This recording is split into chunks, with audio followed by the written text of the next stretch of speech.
Hello students, I am your teacher for this lecture. In this lecture, we are going to start with a chapter called matrices and determinants. अब देखो इसके दो parts हैं, एक part में हम बोल रहे हैं matrices और एक है determinants. तो पहले हम शुरुआत करेंगे matrices से. Matrices is the plural form. इसकी singular form है बेटा matrix. यस, मैट्रिक्स सुनते ही बच्चों के दिमाग में मूवी का नाम याद आ जाता है ना, मैट्रिक्स. तो मैट्रिक्स मूवी चाहे उसका रिलेशन मैट्रिक्स से ना हो जो हम मैथ्स में करेंगे, लेकिन वो मूवी बनाने के लिए जरूर उन्होंने मैट्रिसेस का यूज किया होगा. अब वो कैसे? अब देखो मैट्रिसेस की जो एप्लीकेशन है ना बेटा, वो हमारे कंप्यूटर ग्राफिक्स में बहुत ज्यादा होती है. आपको पता है कंप्यूटर में हम कोई भी चीज अगर फीड करते हैं, it is in terms of two numbers 0 and 1. तो अगर आपको कोई भी पिक्चर बनानी है या कोई भी आपको इमेज क्रिएट करनी है, तो उसमें हम मैट्रिसेस यूज करते हैं कि हर कलर को एक नंबर देते हैं, उन नंबर्स को अरेंज कर देते हैं रोज एंड कॉलम्स में, और अकॉर्डिंगली हमारी पिक्चर क्रिएट हो जाती है. अब कोई पिक्चर कितनी ब्लर्ड है या कितनी शार्प है, ये भी मैट्रिक्स के ऊपर डिपेंड करता है. जितना बड़ा मैट्रिक्स आप बनाओगे उतनी ही हमारी पिक्चर क्या हो जाएगी, शार्प हो जाएगी. अब आपने देखा होगा कंप्यूटर्स आप सब लोग यूज करते हो, एक्सेल देखा होगा, एक्सेल शीट. तो उसमें क्या होता है, आपके रोज एंड कॉलम्स बने होते हैं ना, तो बस वो भी एक मैट्रिक्स है. तो मैट्रिक्स क्या होता है, it is nothing but arrangement of numbers in rows and columns. Alright, तो करते हैं स्टार्ट बेटा हम ये, जिसमें हम सबसे पहले देखेंगे हमारी definition of matrix. Is it alright? तो देखते हैं क्या हमारी डेफिनेशन होती है बेटा. अब यहां पे देखो हमने कहा है कि अ matrix is a rectangular array of numbers enclosed by pair of brackets. अब देखो रेक्टेंगुलर एरे का मतलब है कि आप उनको रोज एंड कॉलम्स में अरेंज कर रहे हो. Is it all right? और उनको हम एनक्लोज करते हैं बेटा या तो स्क्वायर ब्रैकेट से या फिर राउंड ब्रैकेट से. अब जैसे एक हम मैट्रिक्स बना के पहले देखते हैं so that we can understand about it. मान लो हमने ये लिया, सपोज जैसे अगर हम चाहें कि हम अपना स्क्वायर ब्रैकेट बनाना चाहते हैं बेटा, तो ये जैसे देखो ये हमने एक स्क्वायर ब्रैकेट यहां पे बना लिया. अब इसमें हम नंबर्स लिखेंगे. आपको पता है कि जब हम रोज की बात करते हैं तो वो लेफ्ट टू राइट होता है, और जब हम कॉलम्स की बात करते हैं that is from top to bottom. जैसे आप सिनेमा हॉल में जाते हो, आप लोग ऐसे बैठे होते हो लेफ्ट टू राइट, तो उनको रोज कहते हैं ना कि आपकी जगह कौन सी रो में है, कॉलम में थोड़ी बोलते हैं. प्लेन में जाते हो, ट्रेन में जाते हो, तो आपके पास सीट्स की रोज होती हैं क्योंकि वो लेफ्ट टू राइट होती हैं, ऐसे वर्टिकल नहीं होती हैं. तो हॉरिजॉन्टली जब हम देखते हैं these are called as rows, और वर्टिकली जब आप देखोगे they will be called as columns. अब जैसे यहां पे देखो, मान लो ये फर्स्ट रो है, ठीक है, और ये फर्स्ट कॉलम है. तो जब हम कोई एलिमेंट लिखते हैं, मान लो मुझे कोई एलिमेंट लिखना है AIJ. अब इसमें हमने दो सफिक्स यूज करे हैं, एक I और एक J. जो पहला सफिक्स है बेटा I, वो इंडिकेट करता है कि एलिमेंट कौन सी रो में है, और जो दूसरा सफिक्स है J, वो ये इंडिकेट करेगा कि हमारा एलिमेंट कौन से कॉलम में है. Is it all right? अब जैसे हमारे पास ये है फर्स्ट रो, मान लो मैं R1 कह देती हूं, और यहां पे हमारे पास है मान लो पहला कॉलम, और मान लो हमने लिए हैं इसमें, suppose I am taking M rows and N columns. ठीक है, सपोज हम ये ले रहे हैं बेटा M rows and N columns. तो कॉलम्स N है ना, जैसे ये C1 कॉलम हो गया, इसी तरह से C2 होगा, C3 होगा, और इसी तरह से हमारे पास nth कॉलम आएगा. अब देखो अगर मुझे रो 1 के एलिमेंट्स को बेटा फिल करना है तो कैसे करेंगे. अब जैसे हमने कहा यहां पे कि हम एलिमेंट्स को रिप्रेजेंट करते हैं इस फॉर्म में AIJ. I इंडिकेट करता है कौन सी रो है और J इंडिकेट करेगा कौन सा कॉलम है. तो अगर मैं रो 1 के एलिमेंट्स लिख रही हूं तो रो तो सेम है ना, मतलब I तो 1 ही रहेगा. क्या वेरी करेगा? J वेरी करेगा. तो देखो एलिमेंट्स को लिखते हैं. तो पहला एलिमेंट यहां पे हो गया हमारा कौन सा, A11. तो फर्स्ट रो फर्स्ट कॉलम का एलिमेंट. सेकेंड एलिमेंट यहां पे आएगा A12. 1 क्यों आया पहले, पहला सफिक्स, क्योंकि रो तो 1 ही है. तो जितने भी एलिमेंट्स हम रो 1 में लिखेंगे बेटा, उनमें पहला सफिक्स क्या रहेगा, 1 रहेगा. क्योंकि उनका कॉलम चेंज हो रहा है देखो, तो सफिक्स अकॉर्डिंगली जो दूसरे वाला है वो वेरी करेगा. अगला एलिमेंट क्या हो गया हमारे पास, ये देखो next element here would be A13. ये हमारे पास A13 आ जाएगा. नेक्स्ट देखो इसी तरह चलते जाएंगे बेटा, तो आखिरी एलिमेंट हम इसमें क्या लिखेंगे, A1n, क्योंकि रो पहली है, अब कॉलम कौन सा हो गया, nth हो गया। Is it okay? अब देखो अगर हम आ जाएं रो 2 पे, रो 2 के एलिमेंट्स हमने लिखने हैं। अब I जो था वो रो था, तो I फिक्स हो गया 2, क्योंकि अब हम रो 2 के एलिमेंट्स लिख रहे हैं, तो पहला सफिक्स 2 रहेगा और कॉलम चेंज होता रहेगा, तो दूसरा सफिक्स जो J है बेटा वो वेरी करेगा। तो let us write, now we will have element A21। तो A21 का मतलब वो एलिमेंट बेटा जो सेकेंड रो में है और फर्स्ट कॉलम में है। आगे देखो नेक्स्ट हो जाएगा जैसे A22, element in second row and second column. अगला लिखते हैं A23, that means element in second row and third column. इसी तरह से आगे चलो, ये हो जाएगा A2n। Is it all right? अब देखो हमने कहा है कि जैसे कॉलम्स हमने n लिए थे, वी आर टेकिंग m रोज ले रहे हैं, तो अब ऐसे चलते जाएंगे। मान लो यहां पे हमारी आ गई mth रो। अब mth रो के एलिमेंट्स लिख रहे हो, तो पहला सफिक्स क्या रहेगा, यस m रहेगा, तो लिखते हैं this element will be am1, that means element in the mth row and first column. अगला चलते हैं mth row and second column, तो एलिमेंट डिनोटेड बाय am2।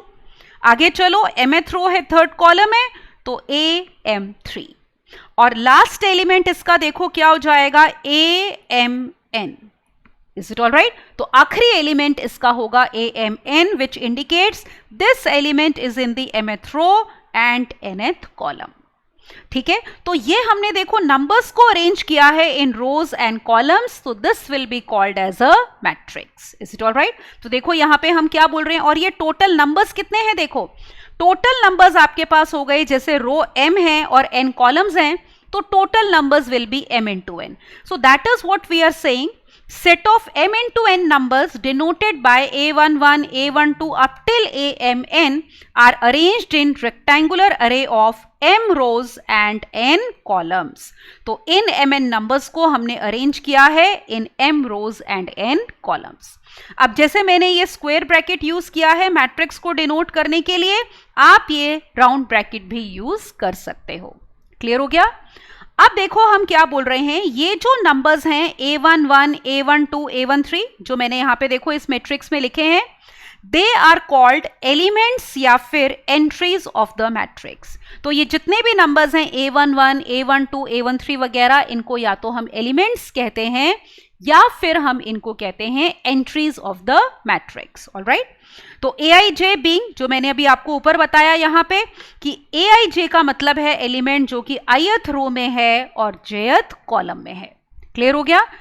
अब देखो आगे शॉर्ट फॉर्म में अगर लिखना हो, अगर मान लो मुझे ये मैट्रिक्स शॉर्ट फॉर्म में लिखना है, मुझे इतना बड़ा नहीं लिखना जो मैंने यहां पे ये लिखा है, ठीक है, तो शॉर्ट फॉर्म में देखो इसको कैसे लिखते हैं, वी राइट लाइक दिस। यहां पे मैं आपको बताती हूं, तो अगर इसी को शॉर्ट फॉर्म में लिखना है, I will write like this. एक तो मैट्रिक्स को हम डिनोट करते हैं बेटा कैपिटल लेटर्स से, जैसे capital A, capital B, capital C and so on.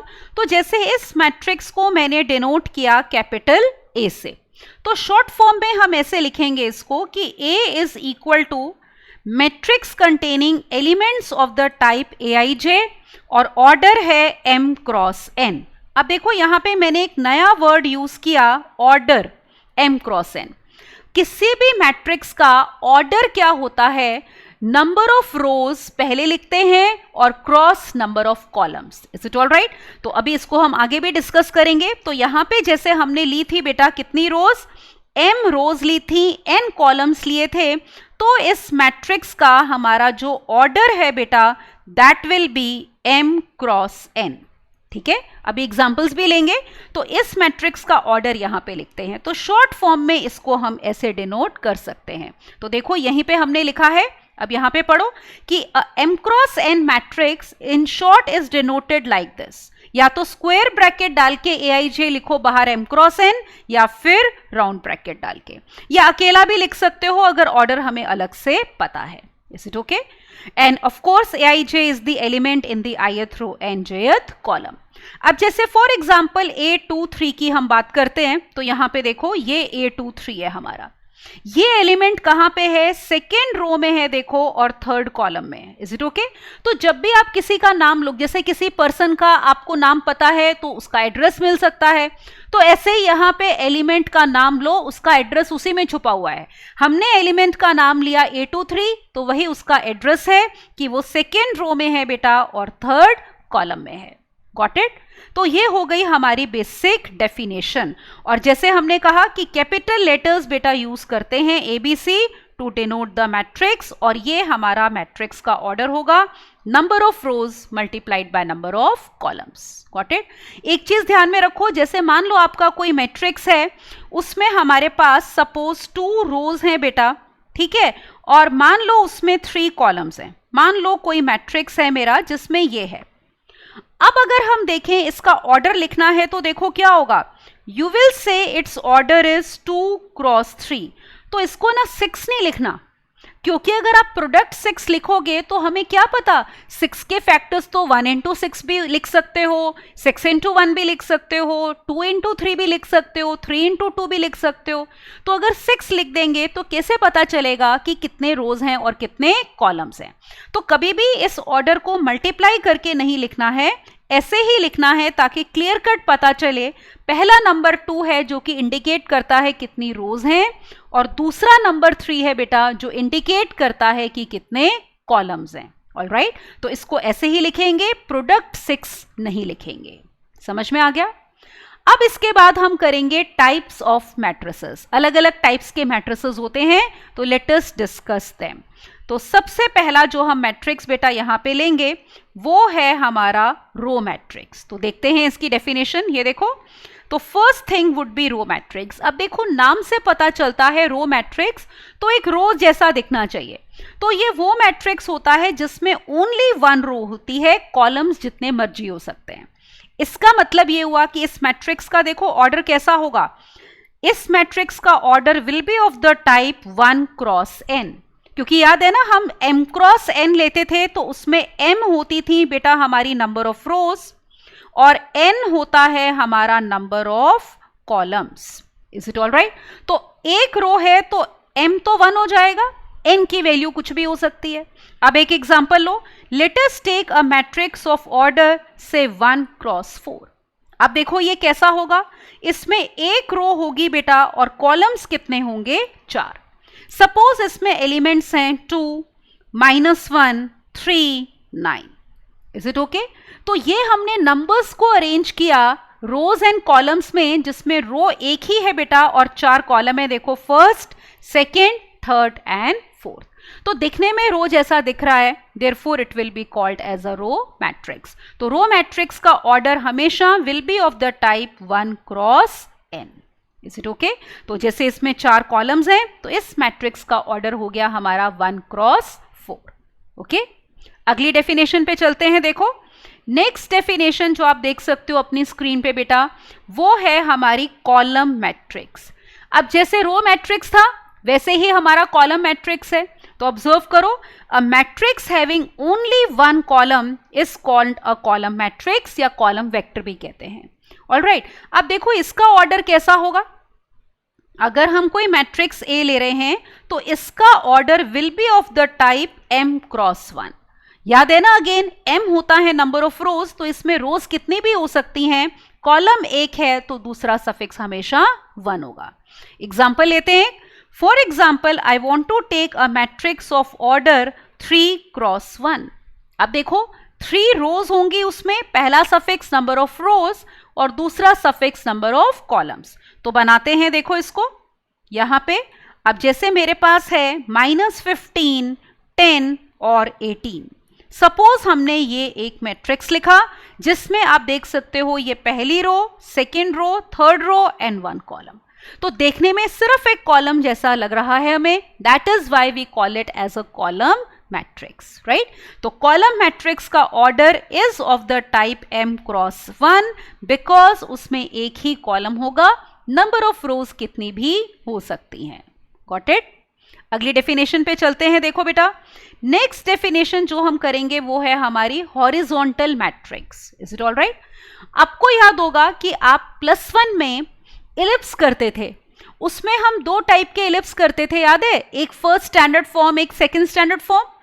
First standard form में आपको याद होगा आपका इलिप्स कुछ ऐसे होता था, ठीक है? We used to have ellipse like this, जिसको हम कहते थे हॉरिजॉन्टल इलिप्स, और एक दूसरा इलिप्स हमारा इस टाइप का होता था, लुक हियर, जिसको हम कहते थे वर्टिकल इलिप्स। याद है ना? तो हॉरिजॉन्टल इलिप्स मतलब जो ऐसे लेटा हुआ सा दिखता है हमें, जिसमें मेजर एक्सिस ये लेंथ बड़ी थी, माइनर एक्सिस छोटी थी, और वर्टिकल इलिप्स में major axis along Y axis थी और ये अलोंग एक्स एक्सिस। तो जो चीज हमें लेंथ वाइज कम लगे, ब्रॉड ज्यादा लगे, वो हॉरिजॉन्टल कहलाती है, और जो फिगर हमें लेंथ वाइज ज्यादा लगे, ब्रॉड कम लगे, उसको हम वर्टिकल कहते हैं। तो सेम चीज यहां पे होगी। अब हम देखते हैं डेफिनेशन। तो हॉरिजॉन्टल इलिप्स क्या होता है? जिसमें number of columns are more than number of rows. तो इसका मतलब हुआ कि अगर आपका मैट्रिक्स m क्रॉस n है बेटा, तो उसमें m छोटा होगा और n बड़ा होगा, क्योंकि नंबर ऑफ कॉलम ज्यादा होंगे, कॉलम n होते हैं और रोज m होती है। एग्जाम्पल से देखते हैं, यहां पे देखो, for example I take a matrix of order 2 cross 4। अब आप देखो, इसमें हमने m को 2 लिया है, नंबर ऑफ रोज 2 हैं और n कितना है? 4। तो अब ये मैट्रिक्स देखने में कैसा होगा? लेट अस ऑब्जर्व, हमारे पास 2 रोज हैं बेटा और 4 कॉलम्स हैं। तो मान लो नंबर्स हैं 0, 1, -5, 2, I have 7, 3, 4 and again suppose 7. So you can see it has 2 rows and you can see it has got these 4 columns. तो आप देख रहे हो ब्रॉड लग रहा है ज्यादा और हाइट कम है, तो this will be a horizontal ellipse. तो हॉरिजॉन्टल इलिप्स में नंबर ऑफ कॉलम ज्यादा होते हैं, नंबर ऑफ रोज क्या होती हैं? कम होती हैं। तो m is always less than n। Understood? अगला इसी के पैटर्न पे हमारे पास क्या आ जाएगा? देखो, वर्टिकल मैट्रिक्स। अब वर्टिकल मैट्रिक्स क्या हो जाएगा? जैसे वर्टिकल इलिप्स था हमारा, इसमें होगा कि नंबर ऑफ रोज जो हैं बेटा are more than number of columns. इसमें रोज ज्यादा होती हैं, हॉरिजॉन्टल मैट्रिक्स में कॉलम्स हमारे ज्यादा थे। तो m into n matrix vertical कब हो जाएगा बेटा? अगर m n से बड़ा है। Again let us look at one example. For example I am taking a matrix A, जिसका ऑर्डर है बेटा suppose 4 cross 2। Let us take this. अब इसमें हमने m को लिया है 4 बेटा और n को लिया है 2। तो आप देख रहे हो रोज ज्यादा हैं, कॉलम कम है। अब अगर हम इस मैट्रिक्स को लेंगे, देखो, तो it would be like this. Let us see, we have 4 rows. Suppose I have -3, -4, 2, 1 and I have 0, 3, 4, 9। Suppose ये मैट्रिक्स है। अब आप नोटिस करो 1, 2, 3 and 4, 4 हमारी रोज हो गई और कॉलम्स कितने हैं बेटा? 2 हैं। तो लंबा दिख रहा है, तो this will be called as a vertical matrix. तो वर्टिकल मैट्रिक्स में number of rows will be greater than the number of columns. Alright, let's move on to the fifth definition, that is an important one, which is called a square matrix. अब देखो, square नाम से ही पता चलता है, हमें पता है स्क्वेयर क्या होता है, जिसमें सारी साइड्स इक्वल होती हैं। तो हमारा मैट्रिक्स स्क्वेयर जैसा कब दिखेगा? यस, जिसमें number of rows will be equal to number of columns. तो जब रोज और कॉलम्स इक्वल हो जाएंगे बेटा, तो it will be called as a square matrix. और इसका ऑर्डर इस टाइप का हो जाएगा ना, मतलब इसमें m और n देखो इक्वल हो जाएंगे। We will have here m equal to n। तो अगर हम ऑर्डर लेते थे m क्रॉस n, तो m के बदले में n ले लो, तो इसका मतलब अब ऑर्डर हो जाएगा n cross n। Is it okay? और कई बार जब ऑर्डर n क्रॉस n होता है और स्क्वायर मैट्रिक्स है, मतलब रोज और कॉलम्स दोनों ही n है, तो आप यहाँ पे इसको सिंपली ऑर्डर n भी कह सकते हो। तो कभी भी आपको ऐसा दिखे कि सिर्फ ऐसे लिखा है कि इस मैट्रिक्स का ऑर्डर 3 है, तो अगर सिर्फ 3 लिखा है तो इसका मतलब है बेटा रोज भी 3 हैं और कॉलम्स भी कितने हैं? 3 हैं, मतलब उसका ऑर्डर है 3 क्रॉस 3। अब यहां पे देखते हैं, ये जो आगे का पॉइंट लिखा है, इसको समझने के लिए बेटा late us draw a square matrix. ठीक है, तो हम यहां पे एक स्क्वायर मैट्रिक्स अभी ड्रॉ करेंगे, आप देखना उसको। उसमें एलिमेंट्स लिखते हैं, तभी हमें क्लैरिटी होगी कि यहाँ पे जो हम बोल रहे हैं बेटा उसका मीनिंग हमारा क्या है। ऑलराइट, अब देखो स्क्वायर मैट्रिक्स है तो रो 1 के एलिमेंट्स लिखते हैं। अब स्टार्टिंग में मैंने बताया था, आपको आइडिया लग गया होगा। तो yes, A11, A12, A13 and so on we have A1n। Row 1 के एलिमेंट्स हैं तो याद है A I J जब लिखते हैं तो I इंडिकेट्स कि एलिमेंट कौन सी रो में है और J इंडिकेट करता है कि एलिमेंट कौन से कॉलम में है बेटा। Is it okay? तो फर्स्ट रो थी तो सफिक्स पहले वाला 1 रहेगा, सेकेंड वेरी करेगा। अगली रो के एलिमेंट्स लिखते हैं तो रो 2 है बेटा, तो पहला सफिक्स 2 रहेगा, A11, A22, A23 up till A2n। ये आ गया हमारे पास। थर्ड रो के एलिमेंट्स लिखते हैं A31, A32, A33 and so on A3n। Is it okay? अब n रोज हैं और n कॉलम्स हैं, तो nth रो में जो एलिमेंट्स आएंगे वो होंगे an1, an2, an3 and so on. Last element will B ann। तो आप देखो रोज भी हमारी n हो गई और कॉलम्स भी कितने हो गए, n। तो this is a square matrix. अब इसमें एक इंपॉर्टेंट चीज ऑब्जर्व करो, जरा इन एलिमेंट्स को देखो, A11, A22, A33, ANN। तो आप नोटिस करोगे ये वाले देखो जो हमारे पास एलिमेंट्स हैं, these will be called as diagonal elements. इनको हम क्या बोलेंगे, डायगनल एलिमेंट। जैसे स्क्वायर का डायगनल होता है ना, तो ये डायगनल एलिमेंट्स या मेन डायगनल भी बोल देते हैं इसको। तो आप नोटिस करो जितने एलिमेंट्स ये डायगनल पे आ रहे हैं उनमें I और J क्या है, सेम है। जैसे आप एलिमेंट को डिनोट कैसे करते हो, ये देखो AI J से डिनोट करते हो। तो जब एलिमेंट्स आप मेन डायगनल पे ले रहे हो बेटा, आप नोटिस करोगे कि I और J सफिक्स सेम है ना, A11, A22, A33, ANN। तो सारे सफिक्स हमारे सेम हो गए। अब एक चीज और देखो, अगर आप मेन डायगनल के ऊपर वाले एलिमेंट्स नोटिस करो, A12, A13, A1n, A23, A2n, तो आप नोटिस कर रहे हो I छोटा है और J बड़ा है ना। जैसे A12 में I1 है और J 2 है। तो जितने भी एलिमेंट्स हम मेन डायगनल के ऊपर लेंगे, मतलब ये वाले पार्ट में, उन सब में बेटा suffix I will B smaller then suffix J। तो पहला सफिक्स छोटा होगा, दूसरा सफिक्स बड़ा होगा। अब मेन डायगनल के बिलो वाले एलिमेंट्स नोटिस करो, A21, A31, A32, AN1, AN3 and so on. आप इसमें नोटिस करो पहला सफिक्स बड़ा है और दूसरा छोटा है।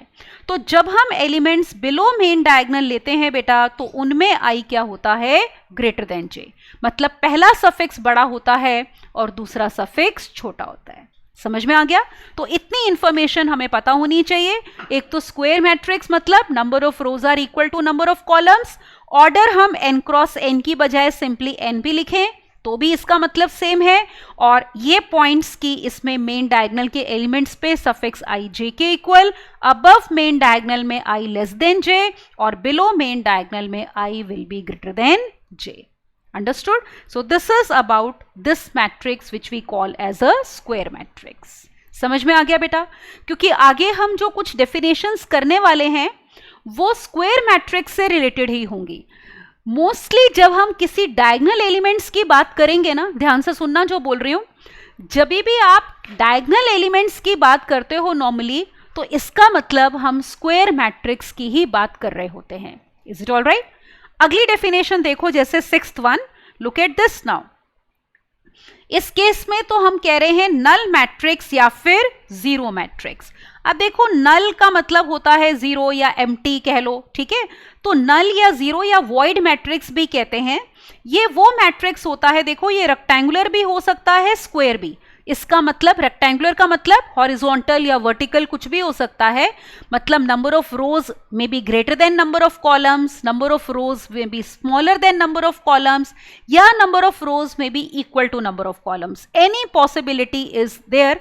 सो स्क्वायर भी हो सकता है और रेक्टेंगुलर भी, और सारे एलिमेंट्स किसके इक्वल हो जाएंगे, जीरो के। ठीक है, नाम से ही पता चलता है। तो उसको बोलते हैं नल मैट्रिक्स या जीरो मैट्रिक्स। और पता है इसके लिए ना एक फिक्स सिंबल है। नल मैट्रिक्स को हम सिंबल ओ से ही डिनोट करते हैं।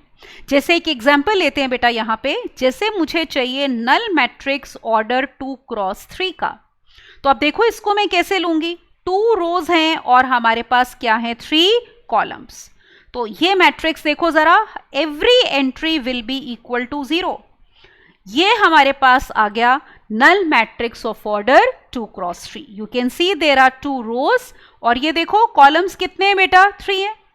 जैसे ये अभी ये रेक्टेंगुलर हो गया, हम ये भी ले सकते हैं, स्क्वायर मैट्रिक्स भी ले सकते हैं। जैसे नल मैट्रिक्स 2 क्रॉस 2 ऑर्डर का देख लेते हैं, यहाँ पे ऑब्जर्व करो, तो यहाँ पे भी 0, ये भी 0, all entries are equal to 0। तो रेक्टेंगुलर भी हो सकता है या स्क्वायर भी हो सकता है, and each element will be equal to 0 and it is denoted by capital O। Got it? Next देखो डेफिनेशन हमारी यहाँ पे, नेक्स्ट जो हम डेफिनेशन ले रहे हैं बेटा वो है डायगोनल मैट्रिक्स की।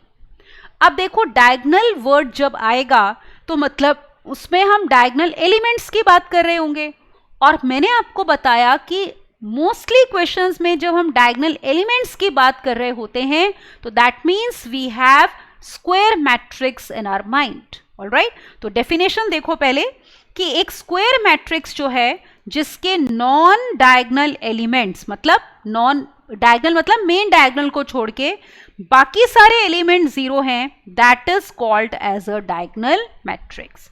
अब देखो एक एग्जांपल लेते हैं हम यहाँ पे, suppose I take a matrix of order 3 cross 3, मतलब 3 रोज लेंगे बेटा उसमें, और हम 3 क्या लेंगे उसमें, कॉलम्स लेंगे। Is it okay? तो इसमें आप नोटिस करो जो मेन डायगोनल एलिमेंट्स हैं, सपोज वो हैं 3, 2, -1, ये तो हो गए डायगोनल एलिमेंट्स। अब नॉन डायगोनल एलिमेंट्स आपके क्या लेने हैं, 0। तो यहां पे देखो ये 0 हो गया, ये भी 0, ये भी 0। तो इसके अलावा ये डायगोनल एलिमेंट्स अगर आप छोड़ दो बेटा, तो नॉन डायगोनल एलिमेंट्स हमने सारे देखो यहां पे 0 लिए हैं, तो इस टाइप के मैट्रिक्स को कहते हैं डायगोनल मैट्रिक्स। अब यहां पे बहुत बच्चों को कंफ्यूजन होती है कि ठीक है नॉन डायगोनल एलिमेंट्स तो 0 हो गए, क्या डायगोनल एलिमेंट्स 0 हो सकते हैं? बिल्कुल हो सकते हैं। डायगोनल एलिमेंट्स आपके 0 भी हो सकते हैं और नॉन 0 भी हो सकते हैं, उनके ऊपर कोई रिस्ट्रिक्शन नहीं है।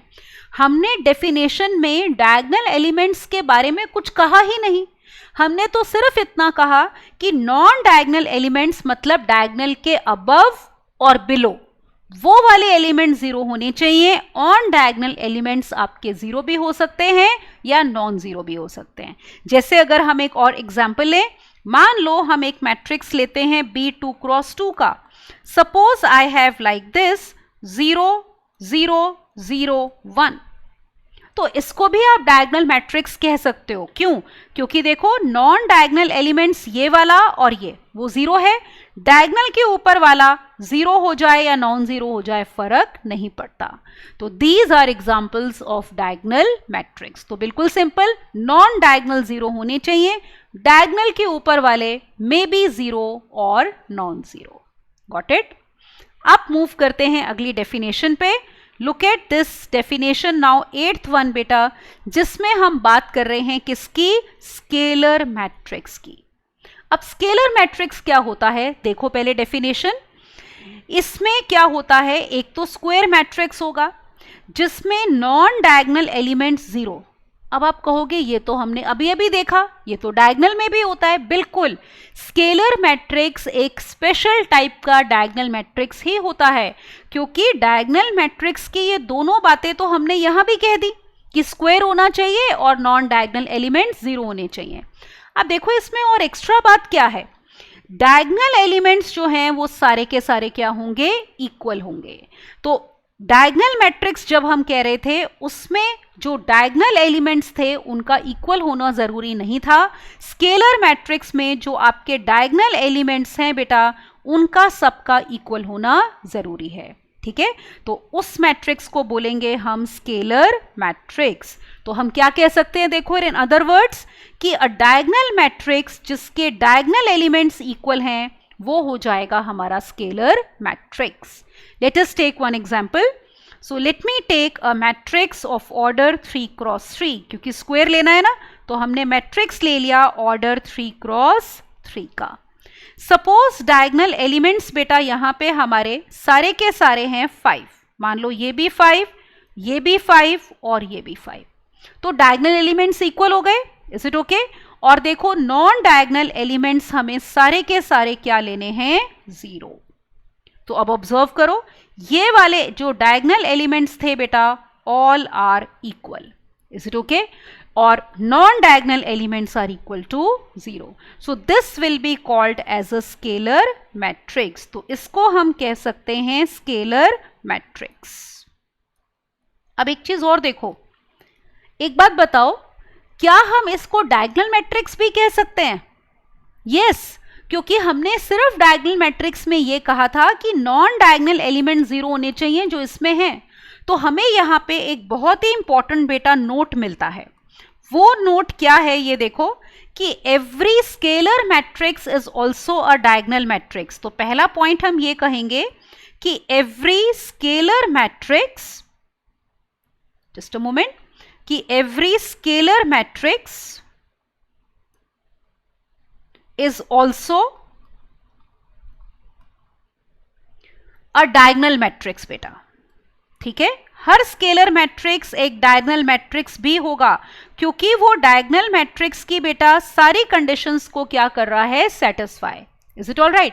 But every diagonal matrix is not a scalar matrix. ये देखो, जैसे ये वाला आपका जो मैट्रिक्स था ये डायगोनल है पर स्केलर नहीं है। Is it all right? तो दूसरा नोट जो हम कह सकते हैं वो हम ये कह सकते हैं बेटा यहाँ पे कि every diagonal matrix is not a scalar matrix. Got it? तो every diagonal matrix is not a scalar matrix. तो ये बात हमने ध्यान में रखनी है बेटा, राइट?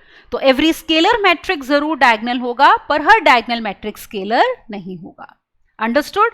तो scalar matrix is a special type of diagonal matrix जिसकी मेन डायगोनल की एंट्री सारी इक्वल होती है बेटा। अगला डेफिनेशन देखो, this is a very very important matrix which we call as unit या फिर आइडेंटिटी मैट्रिक्स। अब देखो ये क्या होता है, एक तो ये स्क्वायर मैट्रिक्स होता है बेटा, फिर मेन डायगोनल के एलिमेंट्स सारे यूनिटी मतलब 1 होते हैं। जितने भी डायगोनल के एलिमेंट्स हैं they will be 1 and other elements are 0, मतलब नॉन डायगोनल एलिमेंट 0 होते हैं, तो उसको कहेंगे हम आइडेंटिटी या फिर यूनिट मैट्रिक्स। और इसके लिए जैसे नल मैट्रिक्स के लिए हमारे पास एक स्पेशल सिंबल होता है कैपिटल O, इसी तरह हम unit matrix of order n को IN या सिंपली I से डिनोट करते हैं। तो identity matrix is denoted by the symbol capital I। अब देखो हम क्या बोल रहे हैं कि नॉन डायगोनल एलिमेंट 0 होते हैं, तो एक तरह से ये डायगोनल मैट्रिक्स हो गया ना, क्योंकि डायगोनल मैट्रिक्स में हमने देखा था कि नॉन डायगोनल एलिमेंट्स आर 0। तो हम बोलेंगे कि एक डायगोनल मैट्रिक्स है जिसके डायगोनल एलिमेंट सारे किसके इक्वल होते हैं? 1 के। अब देखो जरा, जैसे मान लो मुझे लेना है आइडेंटिटी मैट्रिक्स ऑफ ऑर्डर 1 का मतलब 1 रो एंड 1 कॉलम, तो ये हो जाएगा, इसमें सिंपली आपका डायगोनल पे एक ही एलिमेंट आएगा, कितना? 1।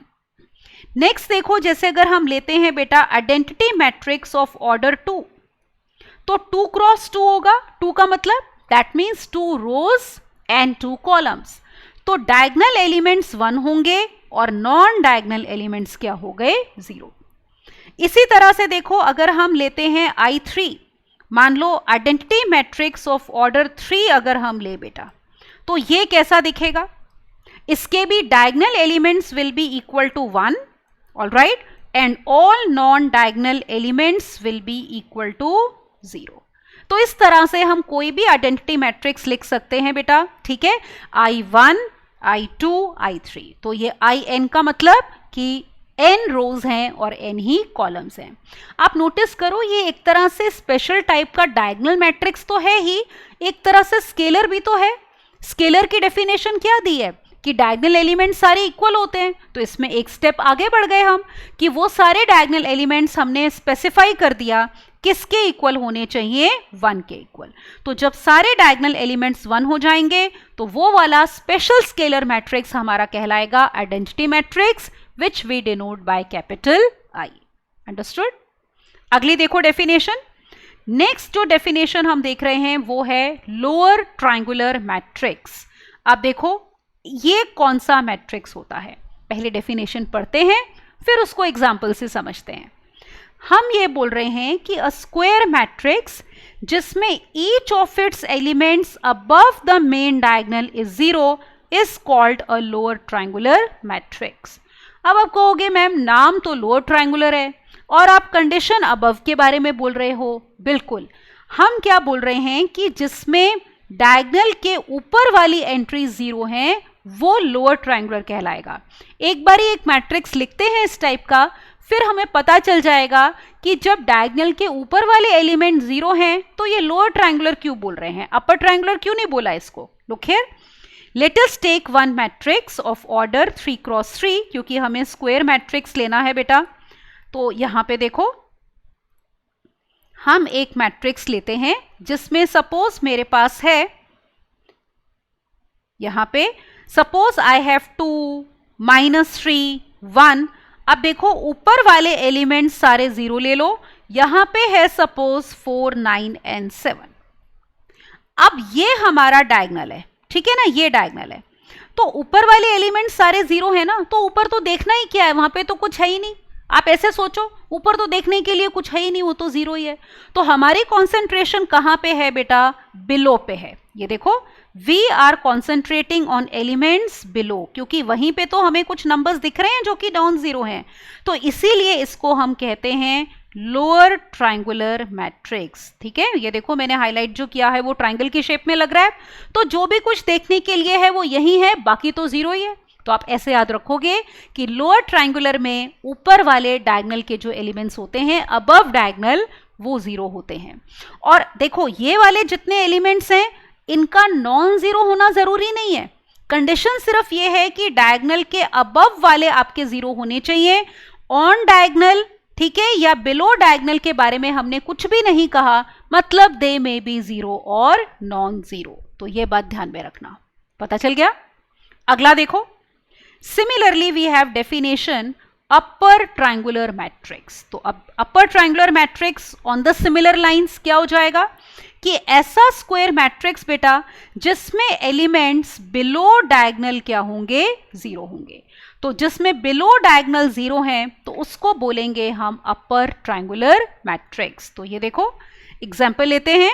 Again let me take a 3 cross 3 matrix. Suppose इसमें डायगोनल पे है 2 -1 2 और यहां पे सारा 0 है। सपोज यहां पे है 5 7 5। नाउ नोटिस वन थिंग, ये जैसे आपका डायगोनल हो गया, ठीक है। अब आप नोटिस करो कि डायगोनल के नीचे वाले जितने भी एलिमेंट्स हैं बेटा, ये वाले, they all are equal to 0। तो जो भी कुछ है देखने के लिए वो ऊपर है ना, आप ये समझो, ठीक है। We have to look upwards above diagonal to view की क्या एलिमेंट्स हैं। नीचे हम क्या ही देखें, नीचे तो 0 ही है, ठीक है। तो इसीलिए इसको बोलेंगे अपर triangular matrix. Is it alright? तो कंफ्यूज नहीं होना, लोअर ट्रायंगुलर में डायगोनल के ऊपर वाले एलिमेंट्स अबव वाले एलिमेंट 0 होते हैं और अपर ट्रायंगुलर में डायगोनल के बिलो वाले एलिमेंट्स बेटा क्या होते हैं, 0। अंडरस्टूड? और दोनों ही, क्योंकि हम डायगोनल एलिमेंट्स की बात कर रहे हैं, डायगोनल के ऊपर या नीचे वाले, तो of course they will B square matrices. Alright, अगली डेफिनेशन देखते हैं जो कि है हमारी इक्वलिटी ऑफ मैट्रिसेस के ऊपर। डेफिनेशन क्या, एक तरह से हमारे पास ऑपरेशन है इक्वलिटी ऑफ 2 मैट्रिसेस का। अब देखो हम क्या बोल रहे हैं कि 2 matrices A and B are equal. कब इक्वल होंगे? 2 कंडीशंस हैं। पहली बात कि उनका सेम ऑर्डर होना चाहिए, मतलब number of rows and column same होने चाहिए उनमें। दूसरी बात, each element of A is equal to corresponding element of B. अब मतलब क्या हुआ देखो, जैसे पहला एग्जाम्पल हम ये लेते हैं कि मान लो ए एलिमेंट है हमारा, सपोज 1 2 3 4। Is it okay? ये है।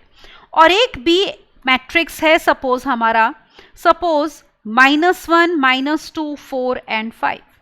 अब इन दो मैट्रिसेस में आप ऑब्जर्व करो, ऑर्डर तो सेम है, ये भी 2 क्रॉस 2 है, ये भी 2 क्रॉस 2 है, तो इसमें पहली कंडीशन तो सेटिस्फाई हो रही है, पर सेकेंड कंडीशन नहीं ना सेटिस्फाई हो रही। कॉरस्पॉन्डिंग एलिमेंट्स का मतलब इसका A11 सॉरी इस एलिमेंट का बेटा A11 और इसका A11, क्या ये दोनों आपस में इक्वल है? नहीं है, तो कॉरस्पॉन्डिंग एंट्रीज इक्वल नहीं है, इसका मतलब these two matrices will be unequal, ये इक्वल नहीं होंगे। अब जैसे अगर हम ये कहते हैं कि मान लो हमें दिया है कोई मैट्रिक्स x, y, z और यहाँ पे है a, b, c, अगर ये मैट्रिक्स इक्वल है इसके 1, 2, 3, 4, 5, 6 के, आपको दिया है कि ये दोनों क्या हैं? इक्वल है, तो आप नोटिस करो पहले तो कि इनका ऑर्डर देखो सेम है।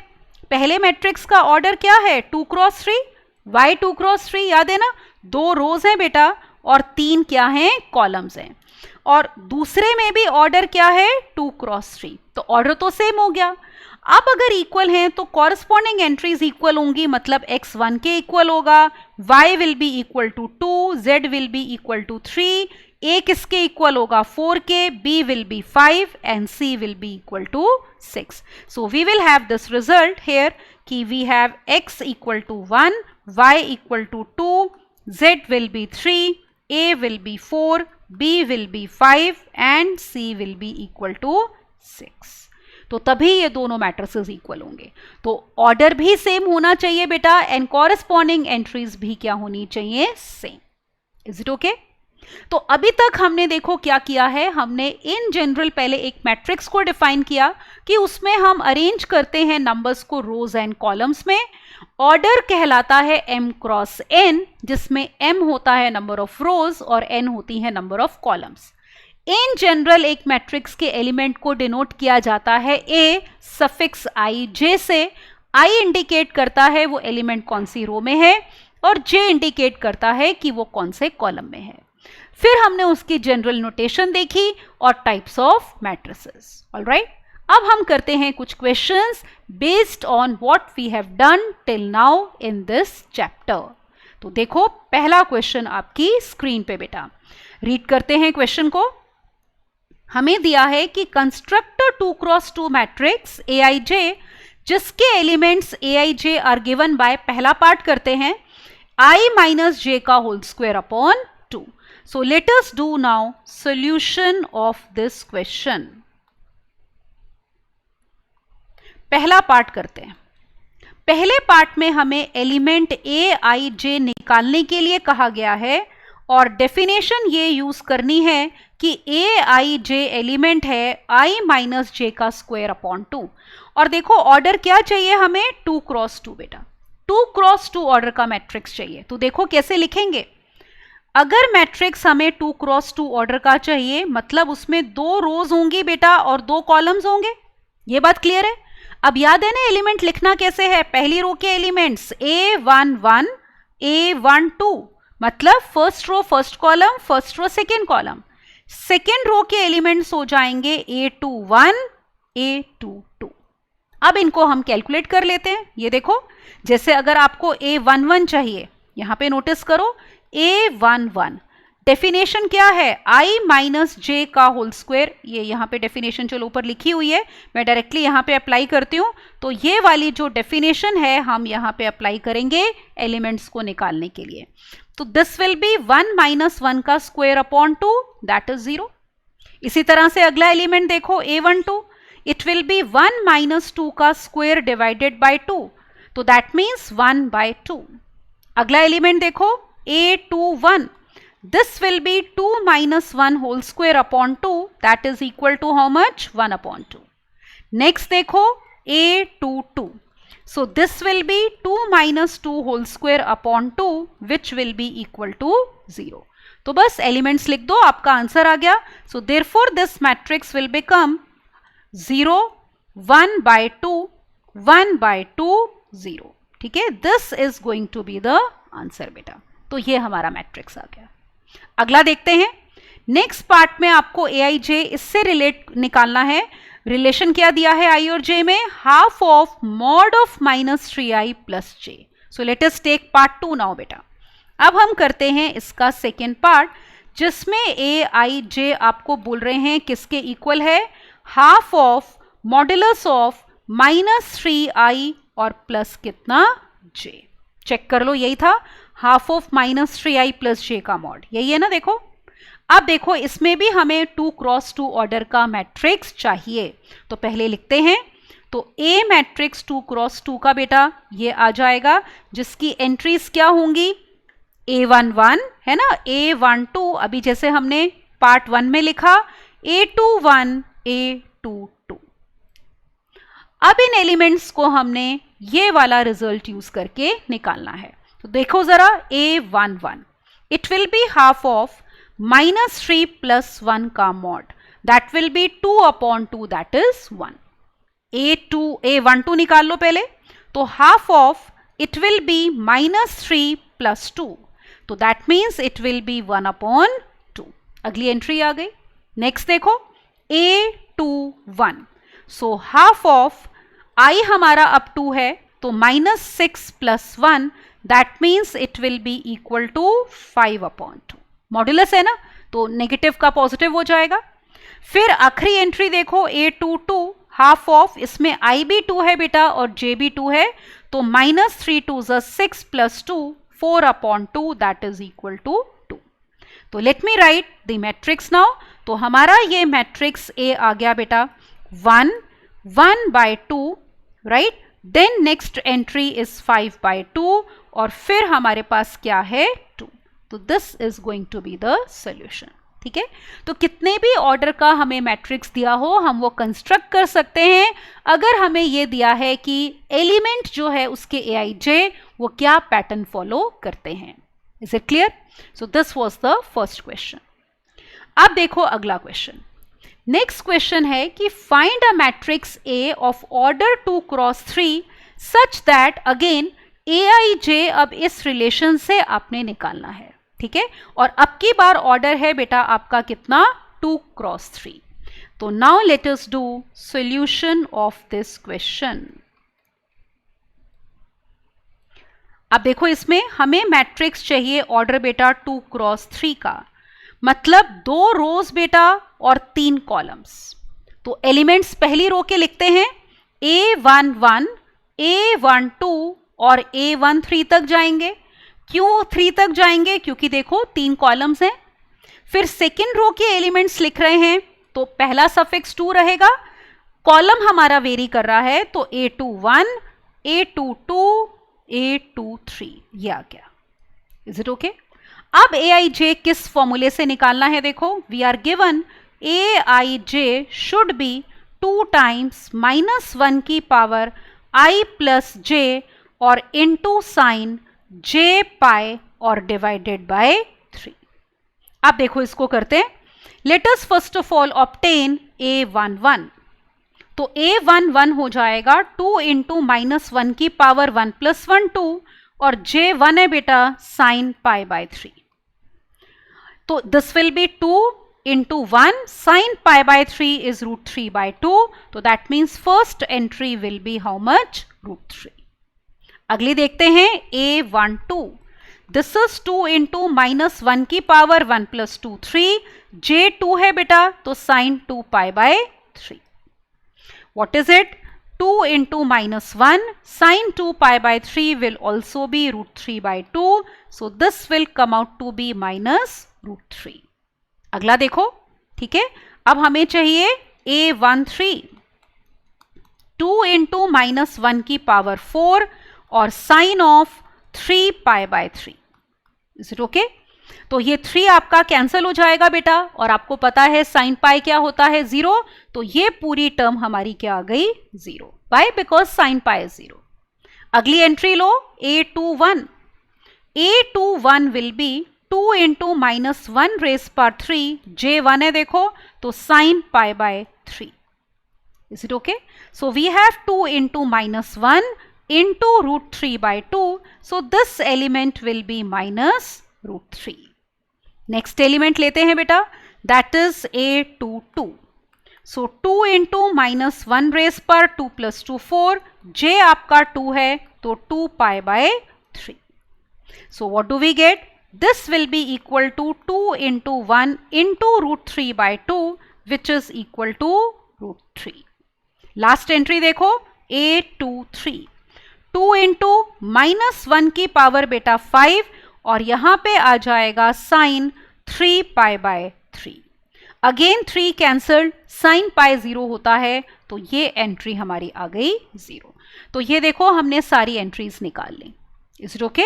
तो ये एंट्रीज हमारी आ रही हैं A11, A12, A13, A21, A22, A23. तो let us write our matrix. All right, तो मैट्रिक्स ए बेटा हमारा हो गया. तो देखो क्या क्या एंट्रीज थी. √3 माइनस √3 0, पहली रो के एलिमेंट्स ये आ गए. अगली रो के एलिमेंट्स हैं माइनस √3 √3 0. तो this will be the required matrix बेटा. ठीक है, ये हमारा रिक्वायर्ड मैट्रिक्स है. समझ में आ गया बेटा क्वेश्चन? ठीक है, तो 2 क्वेश्चंस हमने किए on formation of a matrix when you are given condition on aij, that means ijth element. Got it? Next देखो क्वेश्चन. नेक्स्ट है बेटा कि find total number of matrices having different order if it has 36 elements, distinct elements. तो आपको क्या कहा गया है इसमें, देखते हैं इसका सॉल्यूशन. आपको बोल रहे हैं बेटा कि उस मैट्रिक्स में ना, मैट्रिक्स में कितने एलिमेंट्स हैं? देखो 36 एलिमेंट्स हैं. ठीक है, मैट्रिक्स हैज 36 एलिमेंट्स. तो आपको ये पूछ रहे हैं total number of matrices having different order. क्या क्या डिफरेंट ऑर्डर हो सकते हैं मैट्रिसेस के? अब आपको पता है किसी भी मैट्रिक्स का बेटा जब हम ऑर्डर लेते हैं ए का, तो that is of the form m cross n. तो नंबर ऑफ एलिमेंट्स कितने होते हैं उसमें? इस मैट्रिक्स में हमारे पास नंबर ऑफ एलिमेंट्स हो जाएंगे m इंटू n. ठीक है, number of rose into number of columns. तो आपको ये देखना है कि 36 किन किन का प्रोडक्ट होता है, तो वही हमारे डिफरेंट ऑर्डर्स होंगे. तो यहां पे देखो अब क्या क्या ऑर्डर हमारा पॉसिबल है. तो सबसे पहले तो हम ये ले सकते हैं 1 इंटू 36, वो भी 36 होता है. फिर इसका रिवर्स भी साथ साथ ले लो, 36 इंटू 1, मतलब 1 रो 36 कॉलम्स या 36 रोज एंड 1 कॉलम. फिर 2 इंटू 18 भी हो सकता है या 18 इंटू 2 भी बेटा ऑर्डर हो सकता है. दैट इज 2 रोज 18 कॉलम्स या 18 रोज एंड 2 कॉलम्स. फिर क्या होता है देखो 3 12, 12 3 भी तो 36 होता है, तो ये भी ऑर्डर हमारा पॉसिबल है 3 इंटू 12 या 12 इंटू 3. और क्या पॉसिबल है देखो 4 इंटू 9 या फिर 9 इंटू 4, ये भी पॉसिबल है. या फिर क्या पॉसिबल है 6 इंटू 6, 6 रोज एंड 6 कॉलम्स, मतलब स्क्वायर मैट्रिक्स भी हो सकता है. क्या और कोई ऑर्डर पॉसिबल है? चेक करो, नहीं. तो ये हमारे तरीके हैं 36 को लिखने के एज प्रोडक्ट ऑफ 2 नंबर्स. तो ये कितने वेज हो गए बेटा? These are 9 ways. ठीक है, तो इसका मतलब 9 डिफरेंट मैट्रिसेस हमें मिलेंगे जिनके ऑर्डर्स हमारे डिफरेंट होंगे बेटा.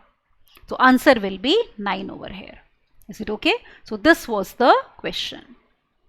अब देखो अगला क्वेश्चन देखते हैं. Look at this question now. इसको ध्यान से देखो जरा, क्या बोल रहे हैं वो आपको कि find maximum number of, इसके अलग अलग पार्ट्स हैं. ठीक है, तो पहला पार्ट देखो, जैसे यहां पे look at the first part. Find maximum number of distinct elements in a matrix which is upper triangular with order n cross n. तो एक एक करके पार्ट टैकल करेंगे बेटा. तो आपको maximum number of distinct elements चाहिए उस मैट्रिक्स के जो अपर ट्रायंगुलर है और जिसका ऑर्डर है n cross n. So let us do part A. तो अब हम इसके सॉल्यूशन में इसका करने वाले हैं पार्ट ए. ठीक है, तो आपको दिया है अपर ट्रायंगुलर मैट्रिक्स. ठीक है, we are given upper triangular matrix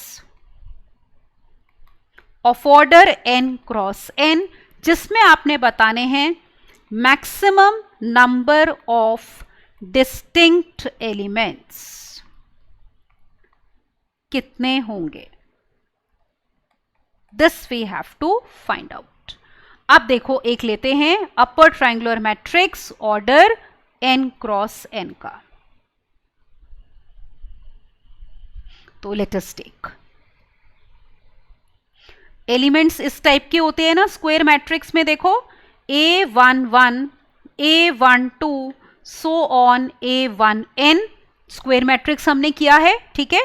फिर A21 A22 right A2n and so on we have AN1 AN2 और ANn। अब देखो ये तो हो गए हमारे डायगोनल एलिमेंट्स, गॉट इट, ये हमारे पास हैं डायगोनल एलिमेंट्स। अब आपको पता है कि अगर मैट्रिक्स अपर ट्रायंगुलर है तो उसमें डायगोनल के बिलो वाले सारे एलिमेंट्स जीरो होंगे। तो इसका मतलब ये जितने भी बेटा ये वाले एलिमेंट्स हैं दीज ऑल आर जीरो, ठीक है, ये सारे के सारे क्या हैं, जीरो हैं। अब देखो आपको चाहिए maximum number of distinct elements, वो कब होंगे, जब बाकी सारे एलिमेंट्स अनइक्वल हैं और नॉन जीरो हैं। तो एक तो ये हमारा जीरो हो गया, ठीक है। उसके अलावा देखो डायगोनल पे कितने एलिमेंट्स होते हैं, देखो आप on diagonal we have how many elements, n elements, A11 A22 A33 ANn। फिर जो उसके साथ वाला ये डायगोनल बनेगा बेटा, इसमें आपके पास नंबर ऑफ एलिमेंट्स कितने हो जाएंगे, n-1। फिर उसके साथ जो ऐसे डायगोनल आएगा उसमें नंबर ऑफ एलिमेंट्स हमारे कितने हो जाएंगे, n-2। फिर यहां पे जैसे ये जो आएगा चलते जाओगे, इसमें एलिमेंट्स चलते चलते 2 हो गए, और आखिरी डायगोनल जो अगर हम लेंगे तो उसमें कितना एलिमेंट होगा, 1। तो ये सारे के सारे डिफरेंट होंगे, तभी आपको मिलेंगे maximum number of distinct elements. तो देखो total number of distinct elements कितने हो गए। अब हम लिखते हैं कि maximum number of distinct elements these will be equal to, एक तो देखो 1 लिखते हैं, 1 किसके लिए, ये जो हमारे हैं बिलो डायगोनल, 0 आएगा ना, तो जो बिलो डायगोनल बेटा 0 आना है उसके लिए। फिर उसके बाद n n-1 n-2 and so on up till 1। ये n एलिमेंट्स किसके हैं, डायगोनल के, और ये सारे किसके हैं, अबव डायगोनल वाले। Is it all right. तो इतने एलिमेंट्स हमारे आ जाएंगे। तो अगर ये सारे डिफरेंट हैं तो उतने आपको मैक्सिमम नंबर ऑफ एलिमेंट्स मिलेंगे जो डिफरेंट हैं। अब ये सॉल्व कर लो, देखो दिस इज 1, और अगर आप देखोगे यहां से आगे n से लेकर 1 तक जा रहे हैं, तो this is nothing but sum of first n natural numbers, that is sigma n। उसका फॉर्मूला आपको पता है, that is equal to n into n plus 1/2। तो एलसीएम ले लो बेटा यहां पे, तो हमारे पास एक तरह से आ गया n² plus n plus 2 and divided by 2। तो ये हो जाएगा हमारा पार्ट 1 का आंसर बेटा। तो पार्ट 1 का आंसर हमारा ये आ गया, अंडरस्टूड।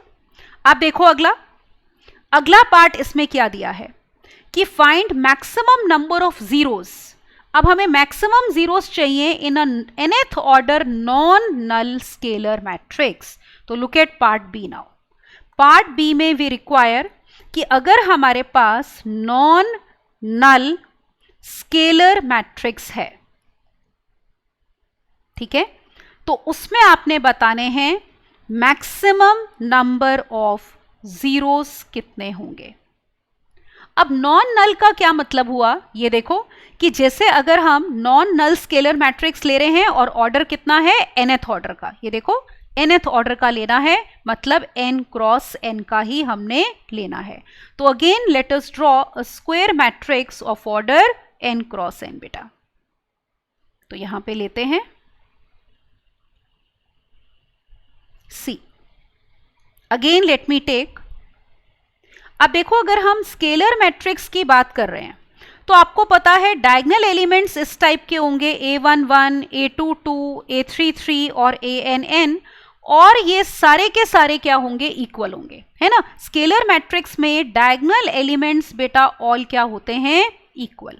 और नॉन नल का मतलब है जबकि वो स्केलर मैट्रिक्स नल मैट्रिक्स नहीं होना चाहिए, तो ये सारे एलिमेंट्स नॉन जीरो होने चाहिए। तो all these elements will be equal and non zero.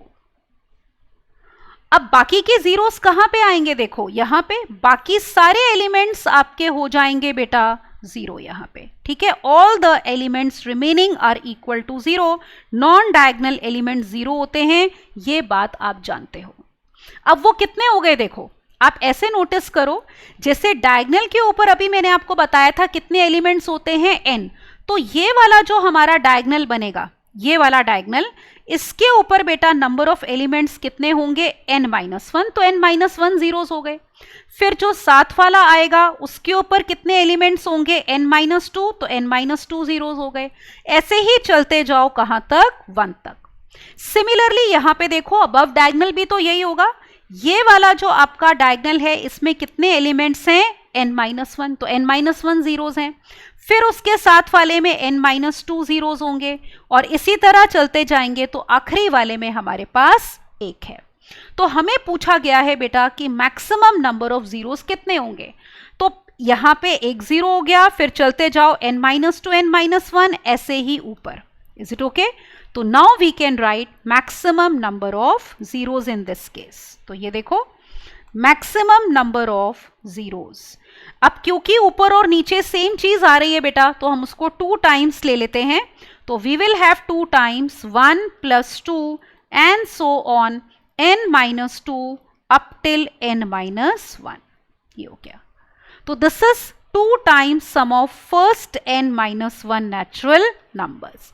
अब देखो जैसे सिग्मा n का फॉर्मूला क्या होता है, sum of first n natural numbers का n × n + 1/2। तो यहां पे अगर आपके पास n की जगह n-1 है, तो इन दोनों जगहों पे भी n की जगह क्या लोगे फॉर्मूले में n-1। This is sum of first n-1 natural numbers. So let's apply the formula. We are getting 2 times n-1 into n divided by 2। 2 cancel हो जाएगा बेटा, तो answer can be written as n² - n। ठीक है, तो ये हमारा solution आएगा पार्ट 2 का। तो दिस इज पार्ट 2। ओके, अब एक पार्ट 3 और देख लो इसका। वो देखो उसमें क्या दिया है। पार्ट 3 में हमें यह दिया है कि अगर एक स्क्वायर मैट्रिक्स है ऑर्डर n का बेटा, फिर से ऑर्डर n का हम एक स्क्वायर मैट्रिक्स ले रहे हैं। L है maximum number of distinct entries if A is triangular.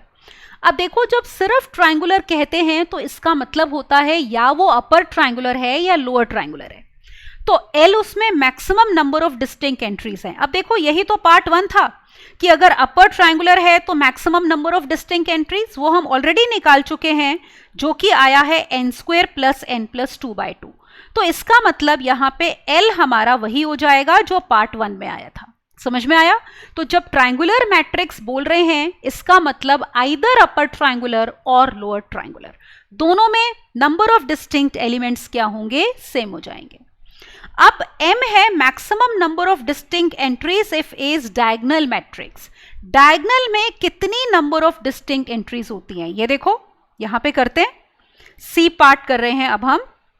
तो L की वैल्यू जैसे मैंने कहा वो तो पार्ट 1 से आ गई, n² + n + 2/2 है ना। पार्ट 1 में देखो यही निकाला था हमने, n² + n + 2/2। P को M को लेते हैं अब हम। तो M है हमारे पास, let us read it again, M is equal to now, ये देखो maximum number of distinct entries of A। Is it all right? ठीक है, let us take maximum number of distinct entries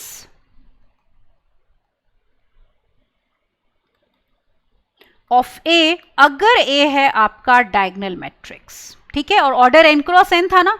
अब देखो यहां पे जरा, n × n अगर आपका ऑर्डर है बेटा यहां पे मैट्रिक्स में, तो आपको पता है नॉन डायगोनल एंट्रीज तो सारी की सारी क्या होती हैं, 0। डायगोनल पे जैसे A11, A22 and so on we have ANN। तो बाकी की सारी एंट्रीज हमारी इसमें होती हैं बेटा 0। तो कितने डिस्टिंक्ट एलिमेंट्स होंगे, आप देखो एक तो 0 आएगा।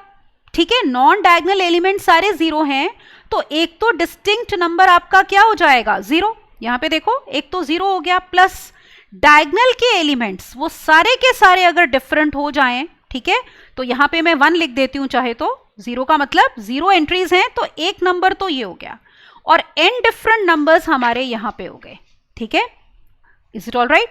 तो अब देखो टोटल नंबर ऑफ एलिमेंट्स हो गए हमारे 1 प्लस n, तो इसका मतलब ये हो गया कि आपके पास m की वैल्यू आ गई 1 प्लस n। समझ में आ गया।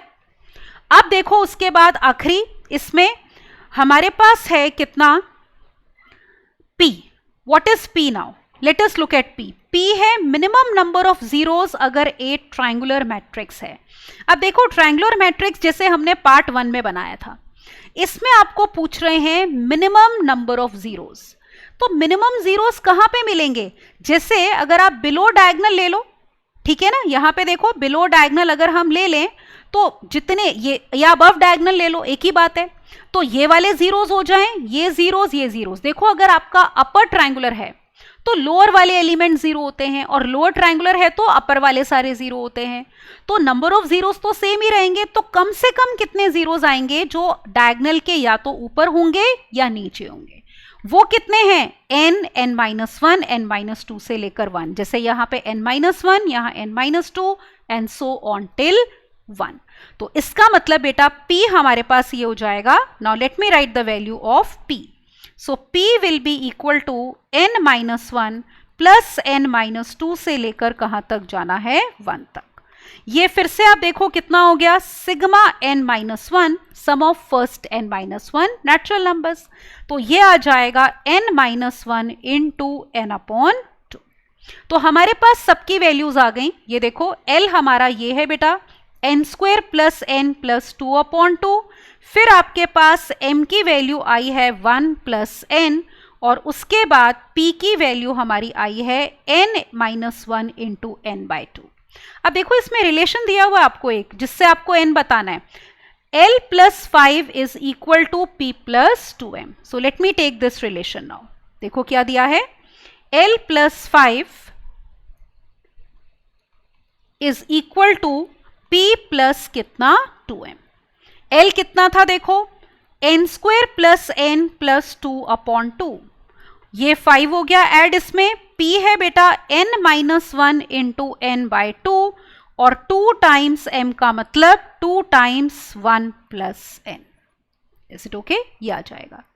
इस पूरी इक्वेशन को आप सॉल्व कर सकते हो इजीली, एलसीएम लेके सॉल्व करके बेटा आपके पास n की वैल्यू आ जाएगी 4, ठीक है। तो this you can solve and you will get value of n as 4, ठीक है।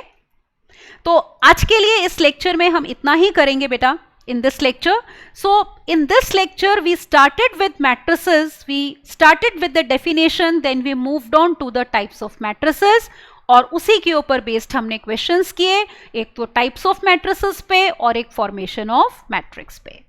Now rest we will continue in the next lecture. All right, please enjoy the benefit of our courses beta. Thank you and bye bye.